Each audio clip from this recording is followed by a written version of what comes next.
Acheter un bien en PPE, ce n'est pas juste devenir propriétaire, c'est intégrer une communauté avec ses règles, ses défis et parfois ses tensions. Aujourd'hui, avec Constance Salina de chez Gendré & Monnet, nous allons parler PPE et tout ce que vous devez savoir à ce sujet.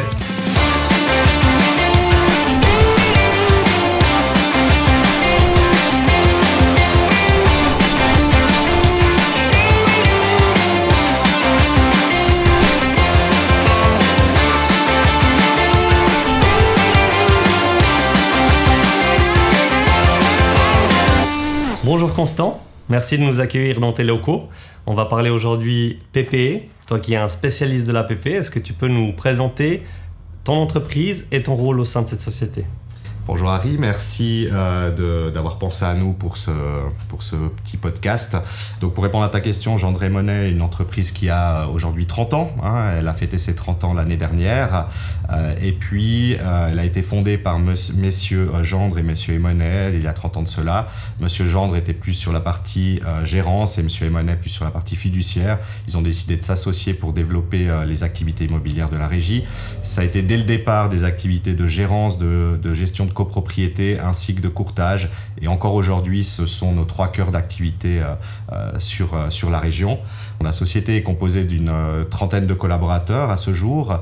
Le service copropriété plus particulièrement, vu que c'est mon service, on a 8 collaborateurs dont je fais partie, enfin 8 et demi à peu près avec les taux de travail, et on supervise aujourd'hui 164 PPE, et c'est encore en développement parce qu'on a beaucoup de nouveaux clients qui arrivent souvent par le bouche à oreille et qui cherchent des entreprises locales. Donc on est là ici depuis tout ce temps pour servir nos clients.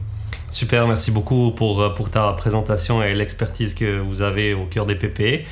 Quelle est l'importance de la gestion des PPE dans les services que vous proposez aujourd'hui chez Gendré & Monnet ? Alors dans l'ordre d'importance en termes de volume, le premier volume c'est la gestion locative. C'est, je pense, les 2/3 de nos portefeuilles, et on a quand même un bon tiers de copropriété aujourd'hui. À côté de ça, on a des services, comme je le disais, de courtage et de courtage en location également pour accompagner nos clients propriétaires et copropriétaires. Mais voilà, donc la PPE, c'est un tiers des activités de la régie. Super, merci beaucoup. Quelles sont selon toi les valeurs qui distinguent Gendré & Monnet dans la gestion de ces copropriétaires ? Alors, les valeurs et ce qui ont fait aussi que je rejoigne la société il y a quelques années de cela, c'est notamment l'approche clientèle. Aujourd'hui, ça se perd un peu, je trouve, dans le monde de l'immobilier, surtout avec les grosses sociétés. On oublie qu'en fait, au cœur de notre métier, c'est l'humain. On participe à des scènes de vie, on accompagne nos clients, on voit beaucoup de choses. Gendré & Monnet, par exemple, gère certaines copropriétés depuis plus de 30 ans. Donc, mes prédécesseurs ainsi que moi-même, on a pu voir grandir des fois des enfants. Et donc, pour nous, ce qui est le plus important, c'est cette valeur-là, c'est la valeur humaine. Et à côté de ça, bien entendu, on doit aujourd'hui, plus qu'hier, avoir aussi tout un bagage de compétences juridiques, notamment en PPE, c'est très important la partie juridique, pour pouvoir administrer nos PPE et défendre les intérêts de nos copropriétaires au mieux. C'est génial d'illustrer cette proximité que tu as avec tes clients. Comme tu as dit, tu as pu voir grandir des personnes, et ça doit toujours être aussi un gage de confiance de tes clients de pouvoir compter sur vous sur autant d'années. Et ça, c'est génial. On va faire un focus sur les défis et les problématiques au sein des PPE. Quels sont les principaux défis que rencontrent les copropriétaires aujourd'hui ? Alors aujourd'hui, le plus gros des défis, c'est un peu celui qu'on entend parler, mais que ce soit pour les copropriétaires ou les propriétaires, c'est tout ce qui a lié trait aux rénovations. Et notamment aux rénovations énergétiques, qui sont au cœur de tous les débats dans le milieu, avec les nouveaux projets de loi en cours au niveau fédéral ou cantonal. Donc ça, c'est la grosse problématique, surtout sur les immeubles, je dirais, des années 60, 70 jusqu'à 80, qui sont les plus concernés par les éventuelles mesures à prendre pour répondre aux nouveaux standards ou aux futures normes qui vont être appliquées dans notre pays. Effectivement, c'est un gros défi qui nous attend pour mettre tout ça à jour, tant au niveau des mandataires que des entreprises qui vont exécuter ces travaux-là. On va avoir pas mal de pain sur la planche, on peut dire. Peux-tu nous expliquer l'importance du fonds de rénovation pour une PPE et comment est-il généralement constitué ? Alors, le fonds de rénovation, c'est un élément majeur et quasiment indispensable dans une copropriété. On le remarque beaucoup aujourd'hui. Si, avec un bon fonds de rénovation, quand on doit lancer des travaux qui sont souvent des travaux lourds et coûteux, on arrive à les valider assez facilement par les copropriétaires parce que psychologiquement, même s'ils ont investi tout au long de leur vie dans ce fonds, au moment où il faut sortir l'argent de ce fonds, il appartient déjà à l'APP, donc ils ont moins d'impact. Psychologiquement, ça a moins d'impact que s'ils doivent sortir l'argent de leur poche. On le voit tous les jours. Malheureusement, aujourd'hui, dans la loi, il n'est pas obligatoire. Il faut savoir qu'un fonds de rénovation, ce n'est pas du tout obligatoire. Ça peut le devenir via les règlements de copropriété, parce que chaque règlement de PP est différent. Certains intègrent dès le départ une attribution minimum. On ne parle jamais de maximum, mais une attribution minimum à faire pour prévoir et pouvoir anticiper ces futurs gros travaux qui peuvent souvent chiffrer beaucoup. C'est très juste. Comment est-ce que vous gérez les situations où des travaux lourds, par exemple, sont nécessaires et que le fonds de rénovation est insuffisant ou voire qu'il n'a pas été constitué?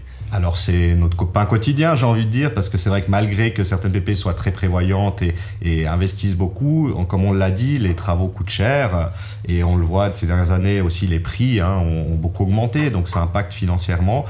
Quand on n'a pas les fonds nécessaires, en général, alors si on a bien planifié les choses et qu'on a anticipé, parce que la plupart des travaux de rénovation lourde, ils n'arrivent pas du jour au lendemain. On a des échéanciers, on connaît la durée de vie d'un immeuble, les différentes phases de vie et à quel moment est-ce qu'à partir de 20 ans, quels travaux on va devoir faire ou 50 ans, ça nous permet d'anticiper. Si malheureusement on a encore besoin de liquidité en plus, ça va passer souvent par un appel de fonds extraordinaire. Donc on va financer une partie par le fonds de rénovation et l'autre partie, et ce sera toujours selon une décision de l'Assemblée des copropriétaires, qu'on financera par exemple à 50-50, 30-70, ça dépend un peu, par un appel de fonds extraordinaire. Donc les personnes vont recevoir en plus de leurs acomptes de charges usuels des bulletins pour pouvoir financer les travaux et qu'on puisse commander sans prendre de risques financiers en cas d'éventuels impayés.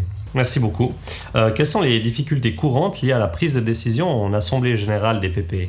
Alors aujourd'hui, je pense que ce qu'on voit beaucoup, c'est les différences générationnelles.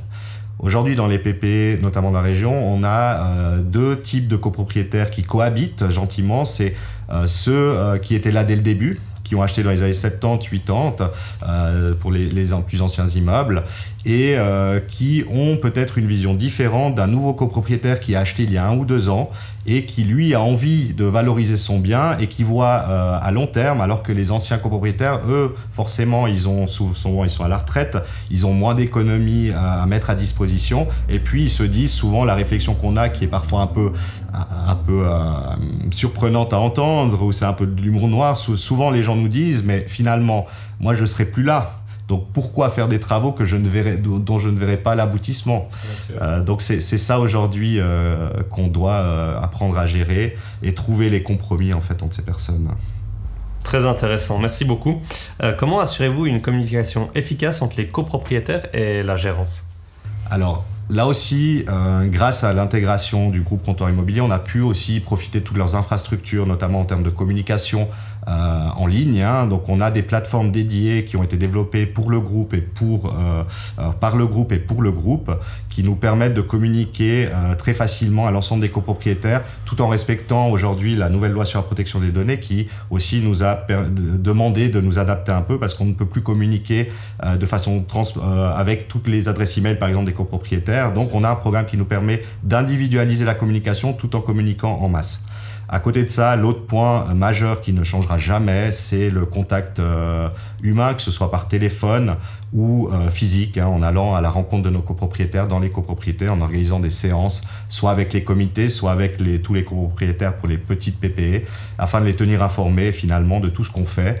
Également pour toute la gestion technique, aujourd'hui, les membres de comité technique de nos immeubles reçoivent systématiquement toutes les copies des bons que nous envoyons aux entreprises, encore une fois par souci de transparence et de communication, parce qu'on s'est rendu compte que si on communique bien, l'assemblée va très bien se passer et va pas durer longtemps. Au contraire de ça, si on a une mauvaise communication durant l'exercice, déjà les copropriétaires ont l'impression que si on ne communique pas, nous ne travaillons pas, ce qui est bien sûr faux, mais ça peut être compris comme ça. Et puis surtout, on arrive à une assemblée où en fait on va perdre perdre du temps sur des problèmes mineurs qu'on aurait pu régler en communiquant mieux au cours de l'exercice. Donc pour nous, la communication est très très importante et j'insiste beaucoup là-dessus avec mes équipes pour qu'on communique un maximum pour autant que ce soit utile. On ne communique pas pour rien, mais on donne le maximum d'informations aux clients. Et quels sont les enjeux liés à la gestion financière d'une PPE, notamment en termes de budget ou de comptabilité ? L'aspect juridique dans une PPE est très, très importante. On le voit, j'ai discuté avec mon prédécesseur qui a pendant 30 ans administré les PPE que j'administre aujourd'hui. On a vu cette évolution. À l'époque, on avait cette confiance presque aveugle en l'administrateur, ce qui n'était pas toujours une bonne chose, mais c'est un état de fait. On ne remettait pas en question sa parole et ses choix financiers. Aujourd'hui, les personnes sont mieux protégées, mieux informées aussi, donc on se doit d'avoir une gestion tout à fait transparente de nos comptes. Ça passe chez nous par une gestion des comptes en gestion séparée. Ça veut dire que chaque PPE chez nous a des comptes propres. On ne fait pas de pots communs. Donc les comptes sont au nom de la copropriété. Bien sûr, nous les gérons, mais chaque PPE a ses propres comptes, compte courant et compte fonds de rénovation.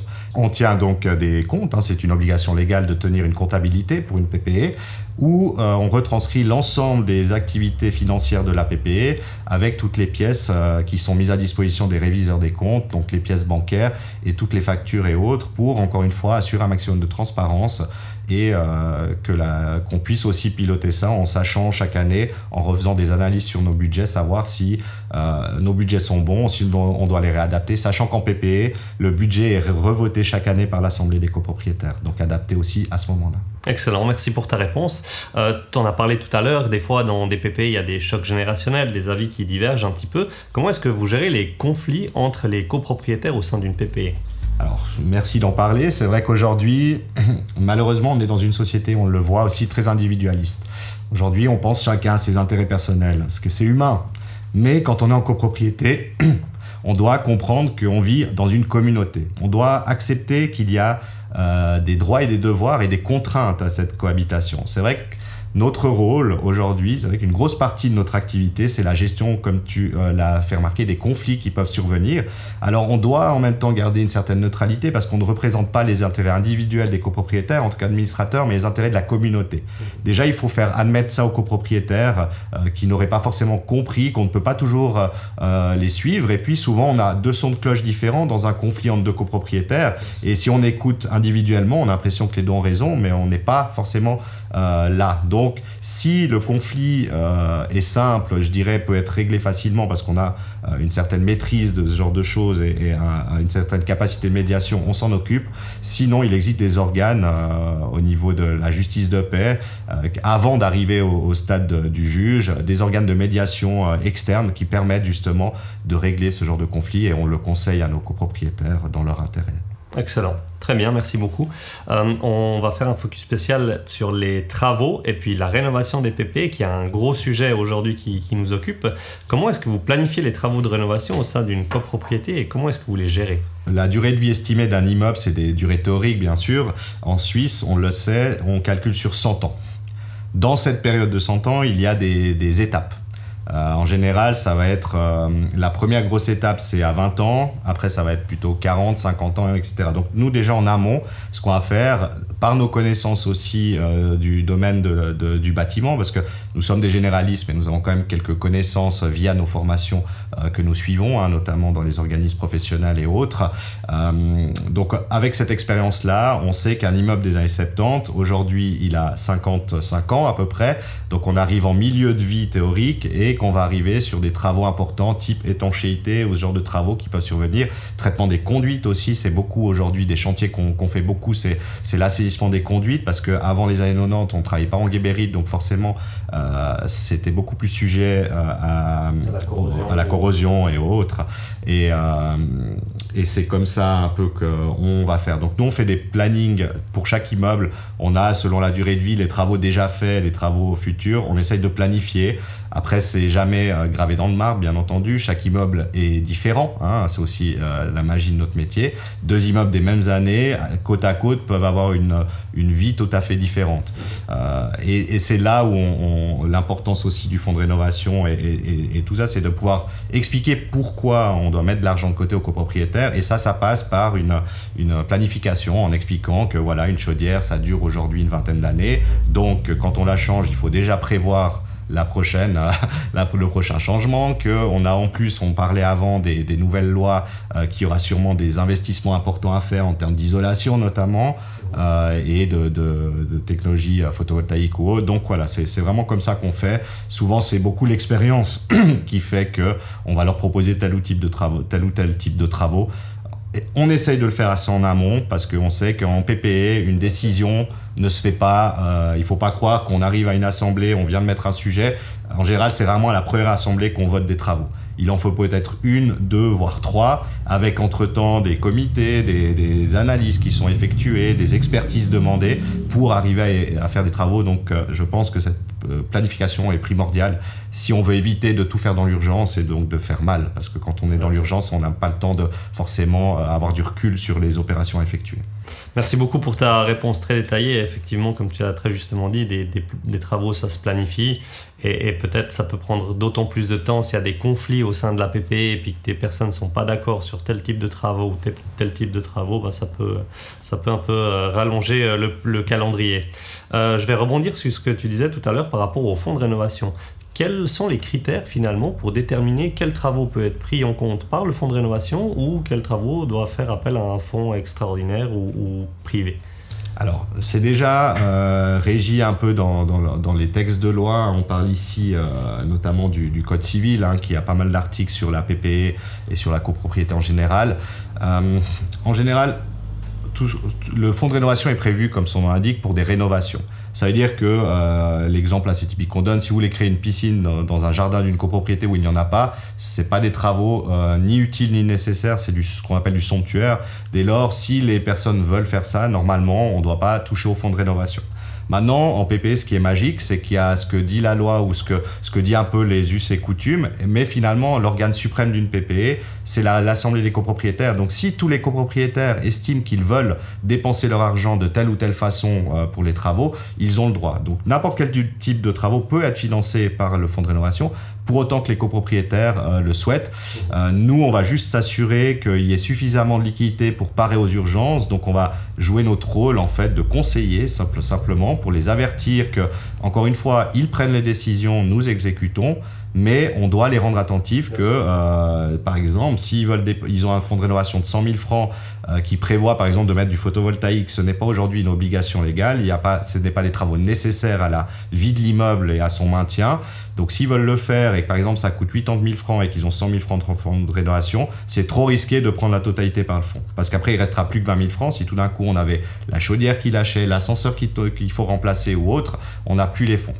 Donc, on va toujours essayer de trouver cet équilibre, mais encore une fois, les copropriétaires peuvent décider de tout avec des majorités. Je ne vais pas faire le détail de toutes les majorités parce que on vient un peu trop dans le juridique PPE, mais en gros, on a des majorités qui s'appliquent selon le degré d'urgence ou le degré de nécessité des travaux. Donc, moins les travaux sont nécessaires, plus la majorité va être exigeante, afin que les personnes ne se sentent pas lésées et que les intérêts de tout un chacun soient préservés aussi financièrement. Est-ce qu'il y a des travaux, par exemple, qui demandent la majorité absolue, le vote complet de tous les propriétaires dans une seule solution? Oui. C'est des travaux, comme je l'expliquais un peu avant, dits somptuaires. Donc des travaux qui vont amener un agrément supplémentaire à l'immeuble, mais qui n'ont aucune ni nécessité ni utilité. Hein. Donc ces travaux-là, c'est des majorités absolues, ce qu'on appelle l'unanimité. C'est très contraignant parce que c'est non seulement l'unanimité des personnes présentes et représentées en assemblée, mais il faut tenir aussi compte des personnes absentes. D'accord. Donc il faudra aller chercher après l'Assemblée les autorisations de tous ceux qui n'auraient pas été présents pour pouvoir valider ce genre de travaux. Donc ça va être, voilà, l'exemple de la piscine, un exemple assez courant. Ça peut être aussi, par exemple, agrandir les balcons ou ce genre de procédé où finalement on peut très bien vivre avec des plus petits balcons. C'est pas une obligation, il n'y a pas de nécessité à le faire. Il y a un peu d'utilité, mais c'est vraiment du somptuaire, hein, donc ça va être l'unanimité. Et puis en PPE, on a un principe, quand on a un doute sur la majorité appliquée, on prend toujours la plus contraignante. Parce que là aussi, on doit toujours parer aux éventuels recours juridiques qui peuvent arriver si on n'est pas très rigoureux sur ce choix-là. Tu as évoqué un exemple qui est très parlant, c'est notamment les balcons. Aujourd'hui, quand on va mettre de l'isolation périphérique, une enveloppe, on va considérablement, en tout cas, réduire une partie de ces balcons. Souvent, c'est reporté sur le parapet, mais c'est, j'imagine, là que rentre en compte cette majorité absolue, enfin cette unanimité où tout le monde doit être pour la modification. Voilà, on a un cas qu'on a eu récemment où on parle de rénovation comprenant de l'isolation périphérique et comme tu l'as très bien dit, forcément si on rajoute de l'isolation périphérique, on va réduire la taille du balcon, la taille qu'on peut utiliser. Donc, on doit aussi pouvoir différencier pour ne pas bloquer complètement un projet. Il faut des fois faire des votations avec des majorités différentes. C'est avec des sous-points où on va voter des projets en plusieurs étapes pour ne pas bloquer des travaux qui seraient nécessaires ou utiles, comme une isolation périphérique, qui sont souvent faits assortis d'une réfection d'une façade. Donc, il y a une certaine utilité ou même nécessité à le faire. Et des travaux somptuaires comme l'agrandissement des balcons. Donc, ce ne sera pas plusieurs étapes. Et puis, on votera une partie en majorité simple ou double et une autre partie à l'unanimité. Et c'est pour ça que quand on prépare un projet, on doit être attentif à ces choses-là et des fois expliquer à nos partenaires architectes, ingénieurs et autres la spécificité d'une PPE qui n'est pas du tout la même chose qu'un immeuble locatif qui appartient à un seul propriétaire et ces règles-là qui donc pour un peu détailler le projet et de le segmenter pour pouvoir éventuellement faire une partie et pas tout et que ça ne bloque pas en fait le maintien ou l'entretien de l'immeuble. Excellent. Comment est-ce que vous assurez le suivi et la qualité des travaux réalisés dans les parties communes ? Alors, comme je l'ai dit un peu avant, il y a deux choses. Tout ce qui est courant, entretien courant, même un remplacement d'ascenseur, où on n'a qu'un corps de métier qui intervient, en général, on supervise. Sachant que ça sort généralement de notre mandat, parce que tout ce qui est entretien courant, ça fait partie de notre mandat. Les petits travaux, on les commande, on a l'habitude, on connaît les maîtres d'État qui travaillent dans l'immeuble et autres, donc on connaît les métiers et les choses à faire, donc ça on le fait. Quand on parle d'un remplacement d'ascenseur, on sort un peu de l'entretien courant, donc là, si on s'en occupe nous, on va négocier des honoraires de direction de travaux et également pour toute la partie analyse des offres de remplacement des ascensoristes et des négociations lors de l'Assemblée. Pour les travaux plus complexes, on parlait avant du projet par exemple de rénovation des façades avec réfection des balcons, éventuel agrandissement. Forcément, là, il y aura plus d'intervenants, donc ça demande des compétences particulières pour déjà établir le projet et puis après le suivre, et puis beaucoup de temps. Et le temps, on court tous après, nous aussi. Et souvent, on préfère aussi donc, se faire accompagner par des partenaires qui sont là aussi choisis par l'Assemblée. Parfois, on propose des partenaires avec qui on a déjà travaillé parce qu'on sait comment ils travaillent et on sait qu'ils connaissent la problématique de la copropriété, qui est encore une fois un domaine spécifique de l'immobilier. Et ça va souvent passer comme ça. On va souvent faire des partenariats. Donc, on va mandater un architecte, un ingénieur ou autre, soit pour juste préparer le projet et souvent ensuite il va aussi s'occuper de la direction de travaux. On a un chantier en cours, on est en train de refaire toute la toiture d'un bâtiment ici à Montreux et j'ai pris le concours d'un architecte. Alors théoriquement c'est lui qui chapeaute tout. Bien sûr que nous, derrière, on reste aussi en contact avec lui, ne serait-ce que pour la partie financière, parce que lui, il valide les travaux et après, nous, on paye les factures. Et aussi, parce que simplement par intérêt, parce que nous, c'est notre métier, on aime bien aussi voir ça. On n'a pas le temps de suivre le chantier de A à Z, d'être toutes les semaines sur le chantier, de faire les séances de chantier haute, mais on y va de temps en temps. J'étais encore cette semaine regarder un peu, voir comment ça avançait. Voilà. Mais c'est un partenariat. Des fois, c'est que nous, mais souvent, surtout en ce moment avec ces gros travaux lourds, on s'attache les services d'entreprises spécialisées dans les domaines pour que chacun fasse ce pourquoi il est formé. Excellent. Quels sont les conseils que tu donnes aux copropriétaires pour anticiper des éventuels besoins de rénovation ou éviter, disons, les problèmes de liquidité ? Alors, le conseil numéro 1, je crois qu'on va parler beaucoup de ce terme-là aujourd'hui, c'est le fonds de rénovation. Comme je l'ai expliqué un peu avant, quand on prend sur le fond, les travaux peuvent se faire beaucoup plus facilement parce que psychologiquement, les gens n'ont pas l'impression qu'on vient chercher l'argent chez eux. Donc, ce qu'on peut faire et ce que je peux conseiller aux copropriétaires qui écouteraient aujourd'hui et qui se posent des questions, c'est de bien valoriser leur fonds de rénovation. C'est jamais de l'argent perdu. On sait qu'on a cette impression d'économie forcée et de se dire mais c'est de l'argent si tout d'un coup je vends, je vais pas récupérer. Alors effectivement, l'argent que vous placez dans le fonds est lié à votre lot, pas à votre personne. Ça veut dire comment vous vendez de votre lot, vous vendez votre part du fonds de rénovation. Mais cette part-là, elle est prise en compte au moment de l'estimation de votre bien. Et les banquiers, les financiers qui vont financer les acheteurs, en général, vont de plus en plus aller regarder quel est l'état du fonds. On a souvent des contacts de banques qui nous demandent l'état du fonds et qui nous demandent un peu l'historique des travaux pour mettre en corrélation. Parce qu'un fonds de rénovation faible ne veut pas dire que c'est une mauvaise situation. C'est peut-être qu'il y a eu beaucoup de gros travaux et que finalement, il a été dépensé pour ça, parce qu'il sert à ça. Mais ça passe par des économies. Et nous, on les fait pour les copropriétaires, parce que je dis souvent aux copropriétaires, aujourd'hui, vous savez que vous avez peut-être les moyens d'aller rajouter quelques milliers de francs en cas de besoin pour des travaux, mais vous ne savez pas de quoi demain sera fait. On sait qu'aujourd'hui, l'économie est assez fluctuante, donc tout ce qui est au fond, c'est de l'argent mis de côté et qui un jour ou l'autre, ce sera payant pour la PPE. Excellent, merci beaucoup. Est-ce que tu peux nous partager un exemple d'une rénovation réussie que vous avez gérée récemment ? Alors, ces derniers temps, on a fait beaucoup, comme je disais, de rénovation, mais c'était plus de l'entretien, c'est l'assainissement des conduites. On en a fait depuis ces 3 dernières années, je crois, 6 ou 7 sur nos immeubles. Donc, c'est des chantiers assez invasifs pour les gens, parce qu'on rentre dans les appartements, on démonte tout ce qui est WC, tout ce qui est sanitaire et cuisine, et puis on injecte de la résine pour gainer les conduites. Donc, ça, c'est des travaux lourds qu'on a fait sur plusieurs immeubles. On en a fini à Clarens récemment. Et qui sont bien passés, les gens ont bien joué le jeu. Là aussi, ça passe par beaucoup de communication, beaucoup d'informations en amont, une bonne planification, que les gens soient informés. Si on explique bien, on planifie bien, on aura toujours des récalcitrants, des personnes qui vont un peu pas forcément jouer le jeu, mais globalement, ça se passe bien. Un autre chantier, mais là il n'est pas encore fini, mais il porte déjà ses fruits, c'est la fameuse rénovation de toiture dont je parlais avant ici au-dessus. C'est vrai que là, ça faisait des années, quand je parlais avant d'un peu du temps de décision, ce projet-là, je crois qu'il était déjà en discussion avant que j'arrive, il y a 6-7 ans. Et l'année dernière, ils ont accepté, alors il y a 2 ans, ils avaient accepté de mandater un architecte pour étudier vraiment, et maintenant qu'on passe de la parole à vraiment une étude avec des chiffres précis. Et puis on a accepté, les travaux ont été acceptés par les copropriétaires l'année dernière, ils sont en cours en ce moment. Et ça, je pense que c'est un chantier qui réussit bien. Je suis régulièrement en contact et j'ai beaucoup de retours. On a eu l'assemblée l'autre jour des copropriétaires qui sont ravis de la gestion du chantier, parce qu'on a quelqu'un de compétent qui supervise ce chantier, et malgré l'impact financier qu'il y a eu sur leur porte-monnaie, ils sont ravis parce qu'ils voient les résultats déjà sur la consommation de mazout, notamment parce qu'on réisole tout. On a déjà réisolé tout le dernier étage, l'attique qui forme aussi une partie de la toiture des appartements du dessous. Et là, on est en train de finaliser la toiture au-dessus de l'attique.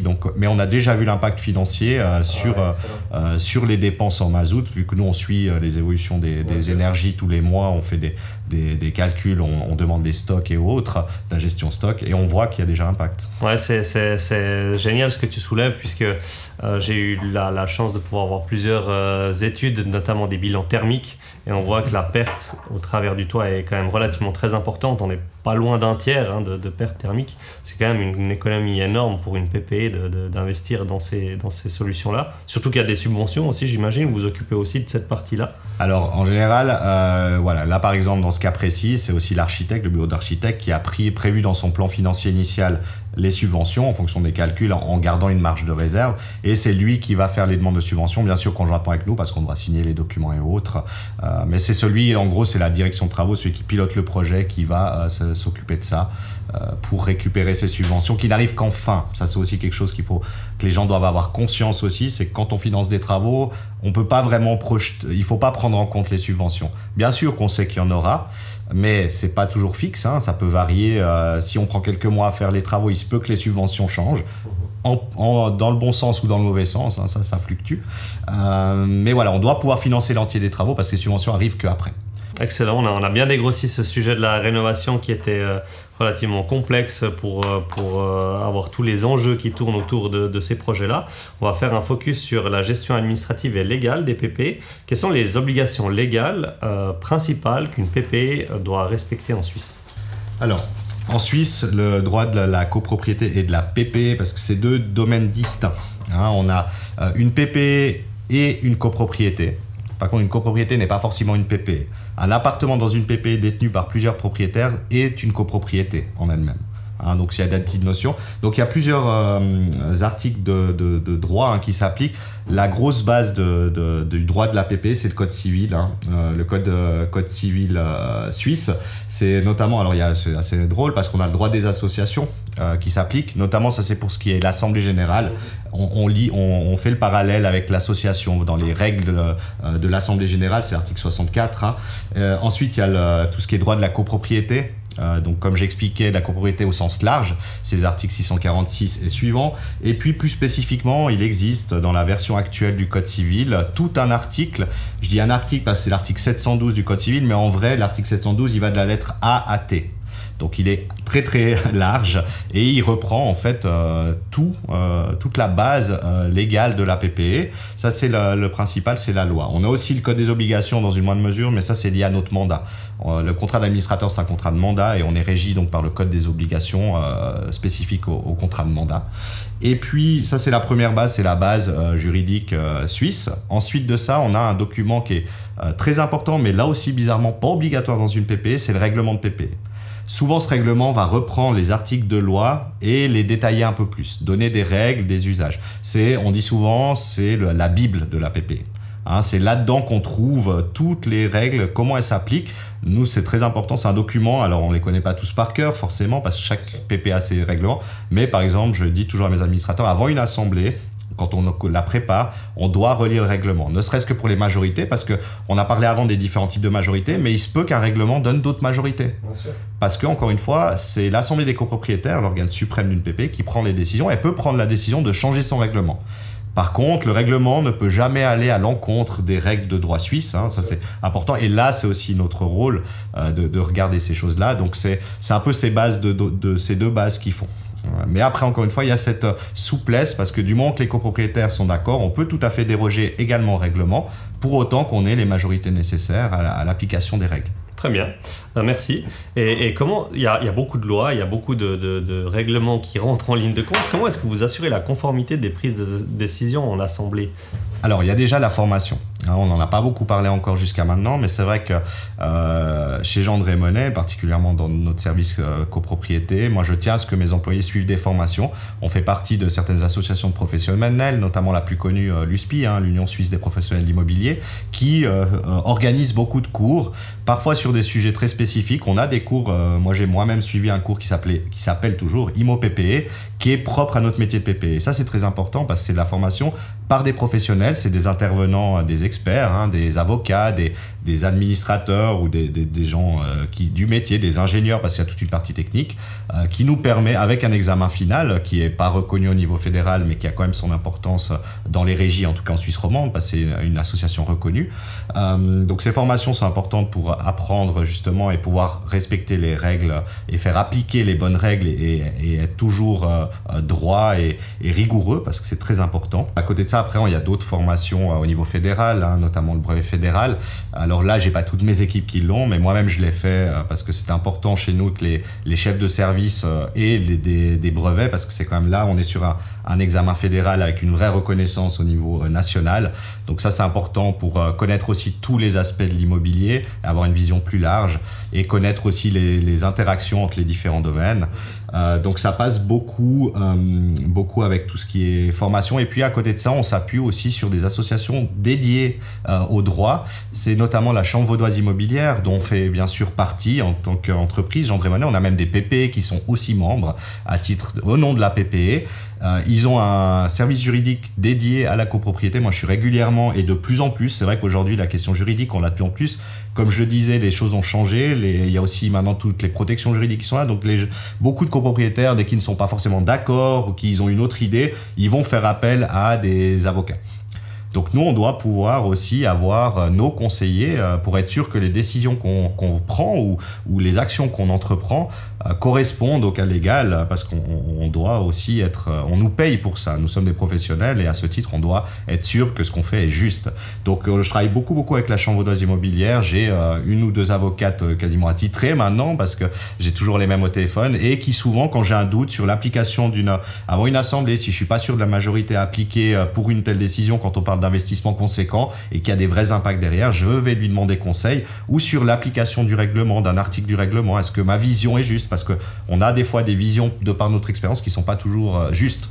Et on a besoin des fois d'avoir une confirmation d'un juriste spécialisé en droit de la PPE pour confirmer ou infirmer notre vision, simplement. Ouais, j'imagine que vous devez avoir pas mal de téléphones qui sont liés à ces questions un petit peu juridiques, parce que beaucoup de gens ignorent l'existence de la CVI en l'occurrence, et c'est vraiment un support qui est génial, où il y a énormément de conseils, d'informations, notamment sur les bases légales et sur les PPE, et notamment on peut aussi s'affilier en tant que propriétaire, enfin en tant que personne privée à cet organisme-là, ce qui nous donne aussi accès à des conseils juridiques personnalisés, etc. Donc ça c'est un vrai point, c'est un petit peu l'ASLOCA pour les propriétaires, si je peux dire. C'est un peu ça, ouais, c'est exactement. Et quel est finalement dans tout ça le rôle principal de l'administrateur, et quelles sont les limites de vos responsabilités? Alors, le rôle principal de l'administrateur, on a parlé un peu des différents organes qui composent une copropriété. Donc, je le rappelle, l'organe suprême qui prend toutes les décisions, c'est l'Assemblée des copropriétaires, et uniquement elle. Il n'y a que l'Assemblée qui a à même de prendre les décisions importantes. Nous, l'administrateur, simplement, on est l'organe exécutif.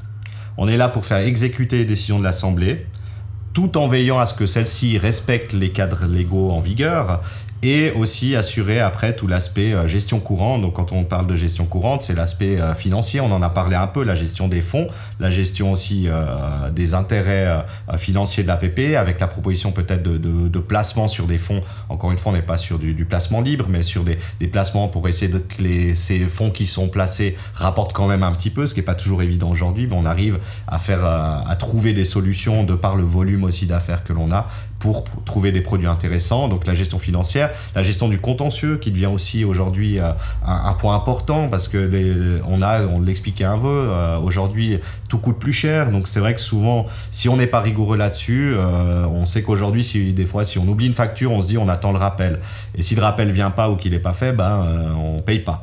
Et c'est pour ça que souvent on a beaucoup axé cette année, le gros point de développement chez Jean Monnet, c'était toute la partie contentieux. On a mis beaucoup de procédures en place, des nouveaux programmes aussi, des nouveaux modules de notre programme pour suivre ce contentieux et s'assurer que les gens payent ce qu'ils doivent à l'APP, parce qu'on a, je le rappelle, ce principe de solidarité. Si un copropriétaire ne paye pas et qu'on ne lui réclame pas l'argent, c'est les autres copropriétaires qui peuvent être impactés financièrement. Et ça, nous en tant que professionnels, on ne peut pas se permettre d'arriver vers nos clients et de dire en fait on a oublié de suivre, et puis il y a 50 000 francs dehors et on ne peut plus les récupérer, c'est impensable. Donc on a cet aspect-là, l'aspect financier qui est aujourd'hui assez important. On a l'aspect technique, on en a pas mal parlé, donc le conseil et le suivi courant de l'entretien. En gros, on doit s'assurer que l'immeuble, le bien de nos clients, au minimum garde sa valeur, voire en prenne un petit peu. C'est notre rôle. Et puis une grosse partie finalement de notre métier aujourd'hui, c'est la partie gestion humaine. Gestion, là on a parlé un peu avant, la gestion des conflits, essayer de trouver des solutions.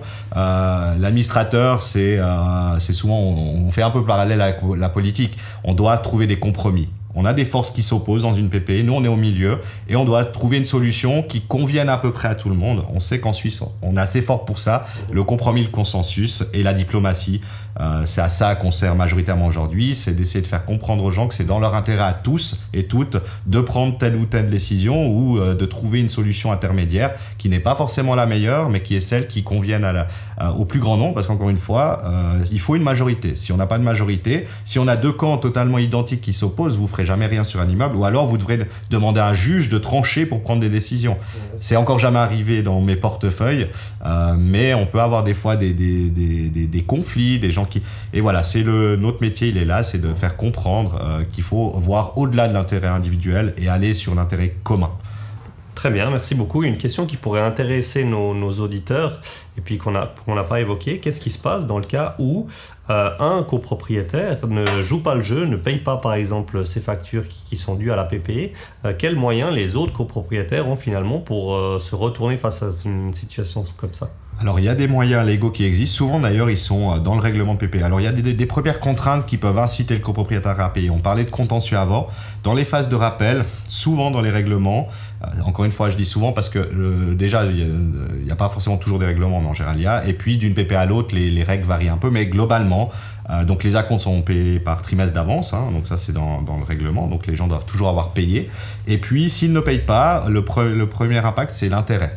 Il existe dans les règlements PPE un intérêt en cas de retard. Il varie souvent entre 5 et 8% d'intérêt par période de retard, qui peut être facturé systématiquement sans demande ou sans avis de l'Assemblée. C'est dans l'intérêt, il est bien sûr reversé à la copropriété.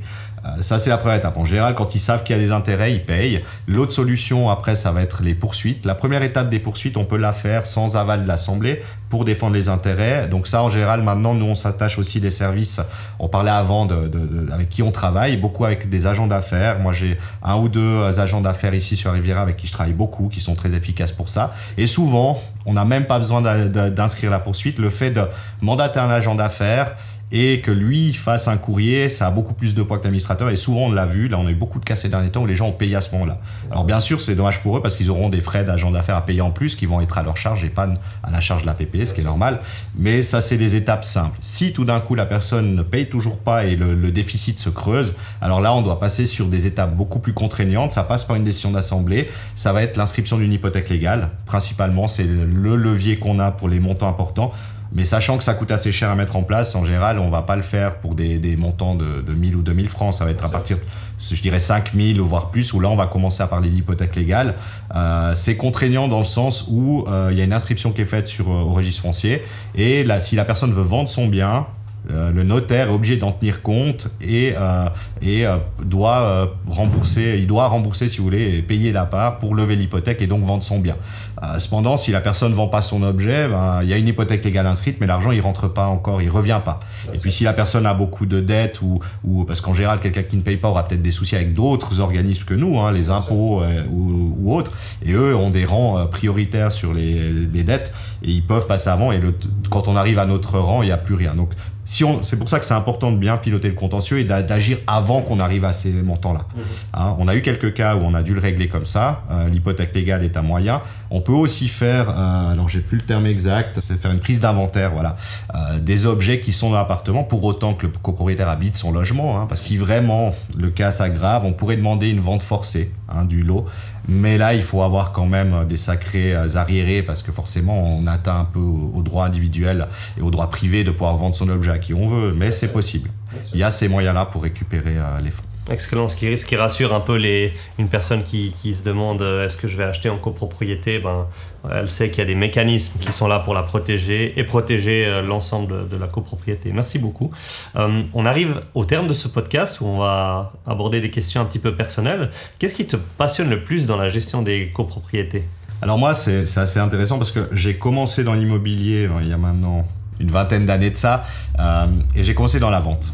Je conseille de la vente parce que, comme un peu tous les jeunes, je pense, le courtage, ça faisait un peu rêver. On voit les belles maisons, on voit les commissions.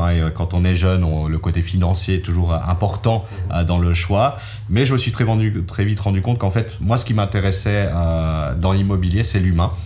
On l'avait dans le courtage, mais en fait, le courtage, c'est du court terme.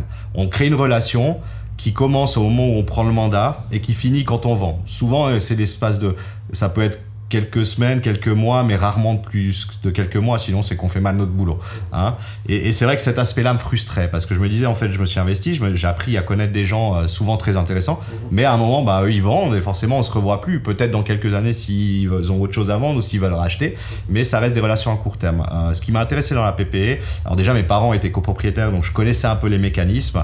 Parfois, les gens me demandent beaucoup si je suis pas un peu fou, parce que c'est un métier qui est très particulier, et beaucoup de gens ne comprennent pas ce qui est beau dans ce métier, mais je trouve dommage, et c'est pour ça que je suis reconnaissant que tu m'aies demandé qu'on puisse avoir cette discussion aujourd'hui, parce que pour moi le métier est pas assez valorisé, et c'est un peu ce qui est dommage, c'est que les gens se rendent pas compte que c'est un très beau métier. On est en contact avec beaucoup de gens, des gens super intéressants. On parlait un peu, je l'ai pas dit, mais on parlait des gens avec qui on travaille, mais c'est vrai que souvent on n'a même pas besoin de mandater des externes, des architectes ou autres externes. On a dans nos PP des forces vives. On a des ingénieurs, on a des avocats, on a des architectes. Donc c'est très enrichissant. On apprend beaucoup parce qu'il y a toujours des spécialistes qui connaissent parfois mieux certains domaines que nous. Et on est là aussi, il faut avoir une certaine humilité en tant qu'administrateur de se dire, on apprend toujours. On a beau avoir 15, 20, 30 ans d'expérience, on aura toujours des nouveaux cas et toujours des gens qui vont pouvoir nous amener des nouveaux éléments. Donc c'est ça, moi, qui me passionne simplement, c'est de suivre, comme on disait un peu au début. Moi, j'aime bien le fait de me dire, mais en fait, c'est des gens que je veux accompagner, peut-être 10, 20, 30 ans. À force, forcément, c'est avec certains, on crée aussi des liens. On commence à se connaître. Moi, j'habite la Tour de Paix, c'est ma région. J'ai beaucoup d'immeubles autour de chez moi. Même depuis mon balcon, je vois certaines de mes PPE. Donc, je croise souvent mes copropriétaires.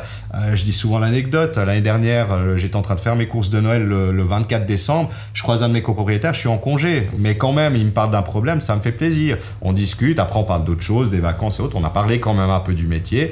Je n'aurais pas facturé mes heures pour ça, non, parce qu'il faut comprendre, c'est un métier qui demande beaucoup d'investissement, mais le retour sur investissement, c'est quand à la fin d'une assemblée, malgré des sujets parfois houleux, ou même malgré des personnes qui arrivent en début d'assemblée un peu remontées contre l'administrateur ou l'administration parce qu'il estime qu'il n'a pas eu ce qu'il voulait, quand il revient à la fin de l'assemblée, on se fait applaudir, ça arrive quand même régulièrement, ou que la personne qui était un peu énervée au début arrive à la fin en disant « Bah voilà, monsieur Saïna, en tout cas, je vais vous dire, je suis content parce que vous avez répondu à mes questions, j'ai tout compris, je comprends les intérêts qu'il y a à faire des travaux ou autres. » Pour moi, la récompense, elle est là. Elle est là, et de me dire, quand je croise mes clients, je leur dis souvent, vous savez, moi, j'ai tout intérêt à ce que vous soyez content de moi parce qu'on va se croiser dans la rue. J'ai pas envie de devoir changer de trottoir. Au contraire, j'ai envie que vous ayez le sourire quand on se croise. Et cette reconnaissance-là, finalement, la reconnaissance de nos clients, c'est ça qui fait qu'on continue. Parce qu'il y a des moments difficiles, mais quand on arrive, je disais, des travaux, ça peut parfois prendre 5 ans à être mis en place. Quand on a fait tout ce travail en collaboration avec nos partenaires et qu'à la fin, on arrive à la réalisation, ça, c'est magique. C'est de se dire, voilà, on a participé au maintien de ces immeubles et on les croise tous les jours et on peut se dire oui, alors ça, je suis un peu aussi pour quelque chose. Bien sûr, c'est les propriétaires qui ont fait le gros du travail en sortant l'argent et en prenant la décision, mais on a participé au maintien et aussi au développement de la région. C'est pour ça qu'on essaye d'être local et qu'on n'a pas envie d'aller plus loin que les frontières de la Riviera, sauf cas exceptionnel. Merci beaucoup pour ta franchise et ton honnêteté dans cette réponse. Tout à l'heure, tu as évoqué le fait que c'était un métier qui était parfois compliqué. Est-ce que vous avez de la peine à recruter dans ce domaine d'activité ? Oui, alors je te remercie de poser la question. Je passe un appel ici s'il y a des candidats. Alors aujourd'hui, j'ai mon équipe qui est au complet, mais c'est vrai que quand j'ai créé en automne, on a créé un nouveau poste pour soutenir mes équipes en place. On a eu beaucoup de mal. Beaucoup de mal, surtout que moi, j'ai quand même certains critères. Comme je l'ai peut-être dit ou pas, moi j'ai la majorité de mes équipes qui sont de la Riviera. Pour moi, c'est important de connaître le tissu local, ou en tout cas d'être suisse romande ou du canton de Vaud, parce que les règles sont différentes. Donc de connaître déjà comment ça marche chez nous. Et on s'est rendu compte, avec le marché du travail actuel, que de trouver quelqu'un motivé à faire de la PP, qui ait de l'expérience, mais je demandais même plus d'expérience, je demandais qu'il y ait de l'intérêt. Parce que je ne suis pas non plus royaliste que le roi, j'avais besoin de quelqu'un. Moi, quelqu'un qui est motivé, je suis prêt à le former. J'adore transmettre mes connaissances et j'ai aucun problème. J'ai aussi commencé en connaissant rien. J'ai eu des personnes qui m'ont formé et qui m'ont fait aimer ce métier. Donc, je suis prêt à le faire. Mais on trouvait beaucoup de gens, on reçoit beaucoup de dossiers de France voisine. Enfin, quand je dis voisine, on avait des dossiers qui venaient du sud de la France ou du nord et qui nous disaient on vient s'installer vers Genève, donc on peut venir travailler à Montreux. Parce que pour eux, Montreux-Genève, c'était à côté. Quand on connaît la Suisse comme nous, on sait que Genève-Montreux, c'est presque 4 heures par jour aux heures de pointe, aller-retour. Donc c'est vrai que cette difficulté, elle est très présente et je pense que ça passe aussi peut-être par le manque, comme je le disais avant, le manque de communication, peut-être aussi auprès des associations de professionnels, et ça je l'ai déjà remonté à l'USPI par exemple, ou autre, de qu'est-ce qu'est le métier de l'APP, qui est souvent un peu abstrait, même pour des gens qui sont de l'immobilier, mes collègues de la gérante, des fois ils comprennent pas vraiment, donc des fois j'en prends certains en assemblée qui voient aussi qu'est-ce que c'est, et pour le valoriser et donner envie, parce que oui, il y a des gens compliqués, il y a des moments difficiles, mais comme dans tous les métiers, mais il y a toute cette part que j'expliquais avant qui est très valorisante et où on prend beaucoup de plaisir à travailler. Et ce qui est le point principal qu'il faut retenir dans ce métier, c'est qu'il n'y a jamais 2 journées pareilles. Et nos mois passent très vite. On est déjà en été. Je pense que si vous demandez à toute mon équipe, personne n'a vu passer, parce que c'était notre période d'assemblée bien sûr, depuis Noël, personne n'a vu passer la saison et on est déjà en été. Voilà. Mais on a des gros problèmes de recrutement, surtout sur des profils très spécialisés. Donc on mise surtout sur la formation interne pour pallier à ce manque de personnel qualifié. C'est génial ce que tu soulèves, parce qu'effectivement c'est un problème que que je vois dans différents podcasts qu'on tourne, notamment dans cette branche immobilière à tous horizons, que ce soit dans les travaux ou même maintenant aussi de votre côté-là. Et souvent, c'est très juste ce que tu dis. Je pense que c'est une méconnaissance. Si je prends l'exemple de mes parents, ils me disent, mais regarde avec la régie, ils utilisent encore des mots un peu comme ça. Et du coup, pour eux, c'est complètement abstrait ce qu'une personne fait au sein d'une régie. Et c'est génial d'avoir pu détailler ça aujourd'hui avec toi. Je te remercie beaucoup. Dernière question, quel conseil est-ce que tu donnerais à une personne qui souhaite acheter en PPE? Alors déjà de bien comprendre que quand on achète en PPE, on n'achète pas juste un appartement, on achète une part d'un immeuble déjà. Et on arrive dans un milieu déjà habité avec des gens qui ont des habitudes. Donc il faut prendre en compte tout ça. On va devoir collaborer, on est dans une communauté. Donc il faut un peu avoir cette vision de se dire, voilà, si je veux tout décider tout seul de ce que je fais, n'achetez pas en PPE. La PPE, c'est un milieu où on prend des décisions ensemble, souvent des bonnes décisions. Donc ce que j'inviterais les gens à faire, c'est demander les procès-verbaux. On voit trop souvent des copropriétaires qui achètent, qui viennent vers nous en disant, voilà, je viens d'acheter, mais qui n'ont pas pris connaissance des règlements, qui n'ont pas pris connaissance des procès-verbaux et des derniers comptes. Donc qui arrivent en milieu totalement inconnu. Donc bien se renseigner. Moi j'invite souvent, quand on a des gens qui nous appellent parce qu'ils veulent acheter, je prends du temps à parler avec eux. C'est peut-être qu'ils ne vont pas acheter, c'est peut-être qu'ils achèteront dans une autre PP qui n'est pas chez nous, mais j'ai envie, encore une fois, que les gens soient informés de où ils vont et qu'est-ce qu'est la PP, parce que comme on l'a dit, c'est un domaine qui peut paraître un peu obscur pour beaucoup de gens. Donc il y a ça qui est important, de regarder un peu quelle est l'ambiance de la PP, parce que ça peut beaucoup être déterminant, parce que vous allez y vivre dans cette PP quand vous achetez souvent. Donc il faut aussi voir avec qui vous allez vivre. Et puis l'autre point à bien regarder, on en a parlé beaucoup, c'est les finances. Bien faire attention au fonds de rénovation, mais ne pas se fixer que sur le fonds, comme on l'a dit, parce que c'est pas parce que le fonds est bas que c'est un problème. Il faut voir, peut-être mettre en corrélation et demander ça au courtier, qui ne sera peut-être pas, mais c'est aussi à lui d'aller chercher des informations pour vous renseigner, pour vous dire, voilà, quels travaux ont été faits dans l'espace des 20, 30 dernières années, tout dépend de l'âge de l'immeuble, bien entendu, et toutes ces choses-là, voir aussi un peu le contentieux, voir est-ce qu'il y a beaucoup de débiteurs ou pas, est-ce que c'est suivi, c'est pour ça que oui, les procès-verbaux, les comptes, ça c'est primordial à regarder, et avoir si possible un petit historique des travaux qui auraient été faits ou pas. Est-ce que ça a la même pondération pour un immeuble qui est par exemple des années 2010, d'un immeuble qui est du milieu du siècle passé?